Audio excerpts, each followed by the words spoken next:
Hello everyone, আজকে আপনাদের জন্য নিয়ে এসেছি সুন্দর একটা বাঙালি রেসিপি দই পটল, যেটা আপনারা অত্যন্ত সহজেই বাড়িতে বানিয়ে নিতে পারবেন। এর জন্য আপনাদেরকে নিয়ে নিতে হবে কিছু পটল, যেগুলোকে আমি যেমনভাবে দেখাচ্ছি ঠিক এইভাবে কেটে নিতে হবে। বাই দ্য ওয়ে, আমার নাম শেফ ভুবি আর আপনারা দেখছেন ভুবিস কিচেন। আর লাগছে কিছু কাঁচা লঙ্কা, যেগুলো আপনি এইভাবে সিলেক্ট করে নেবেন। অন্যদিকে আমি একটা প্যানে নিয়ে নিয়েছি হোল জিরা আর কিছু শুকনো লঙ্কা, যেগুলোকে আমি ড্রাই রোস্ট করে নেব। নিয়েছি একটা নারকেল, যেটিকে আমি গ্রেট করে রেখেছি। এবার আমি ভাজা মশলাটা বানিয়ে নেব। রোস্ট করা জিরা আর লঙ্কাটাকে আমি ভালো করে বেটে নেব। বেটে নিলে দেখুন খুব একটা সুন্দর পেস্ট হয়েছে এবং খুব সুন্দর একটা গন্ধও বেরোবে। আমার মশলা রেডি হয়ে গেছে। অন্যদিকে আমি কিছু পোস্ত জলের মধ্যে ভিজিয়ে রেখেছিলাম, সেটিকে নিয়ে নেব।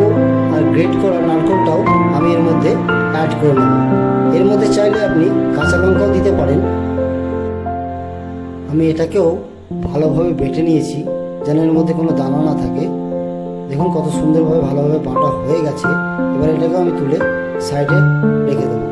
একবার দেখে নিন কত সুন্দর এই মিক্সচারটা আপনাদের তৈরি হয়ে গেছে।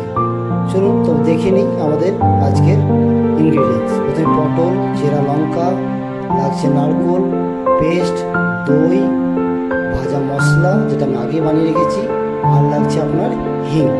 তো সব মশলাগুলোই আপনারা দেখে ফেললেন। চলুন তাহলে এবার রান্নাটা শুরু করা যাক। প্রথমে একটা কড়াইয়ে আমি নিয়ে নেব কিছু সর্ষের তেল। সর্ষের তেলটা গরম হয়ে গেলে ওর মধ্যে দিয়ে দেবো হিং।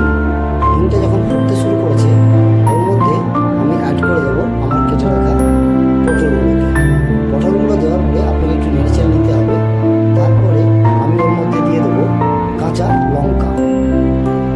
এরপরে আমি ওর মধ্যে অ্যাড করবো 1 চামচ মতো নুন আর একটুখানি হলুদ। এটাকেও ভালোভাবে নাড়িয়ে নিতে হবে। নাড়ানো হয়ে গেলে ওর মধ্যে অল্পখানি একটু জল দিয়ে দেবেন। এবার আমি ওর মধ্যে অ্যাড করছি আমার বেটে রাখা পোস্তর পেস্ট। ওটাকে আমি ভালো করে ওর সাথে মিলিয়ে নেব।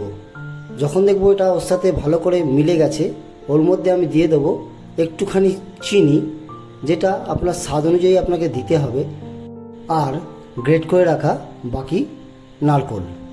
এগুলো সব আমার দেওয়া হয়ে গেছে। এবার আমি এটাকে কিছুক্ষণের জন্য ছেড়ে দেবো, যেন পটলগুলো ভালোভাবে সেদ্ধ হয়ে যায়। পটলগুলো মোটামুটি ভালোভাবেই সেদ্ধ হয়ে গেছে। এবার আমি এর মধ্যে দিয়ে দেবো আমার ফেটিয়ে রাখা দই, যেটা আমি আগেই ফেটিয়ে রেখেছিলাম। এটা আপনি লাস্টে দিয়ে দেবেন। দেওয়ার পরে এটাকে নাড়িয়ে চাড়িয়ে কিছুক্ষণের জন্য আবার ছেড়ে দেবেন। এবার আমি আমার ফাইনাল স্টেজে চলে এসেছি, যেখানে আমি অ্যাড করব আমার গুঁড়ো করে রাখা সেই ভাজা মশলা, যেটার মধ্যে রয়েছে গোটা জিরে আর গোটা লঙ্কা, যেটা আমি আগেই আপনাদের দেখিয়েছি। এই অতি সহজ এবং কুইক দই পটলের রেসিপি আমার রেডি হয়ে গেছে। এটি আপনি গরম ভাত বা রুটি যে কোনো দিয়েই খেতে পারেন। কথা দিচ্ছি আপনি বা আপনার বাড়ির লোক এটা একবার খেলে এর স্বাদ জীবনে কোনো দিন ভুলতে পারবে না। এই রেসিপিটা কেমন লেগেছে অবশ্যই আমাকে কমেন্ট করে জানাবেন। আর আপনাদের যদি কোনো নতুন রেসিপির ডিমান্ড থেকে থাকে, আমাকে সেটা অবশ্যই জানাবেন। আমি চেষ্টা করব আপনাদের সেটা করে দেখাবার। Till then, bye, take care, ভালো থাকবেন, সুস্থ থাকবেন। ধন্যবাদ।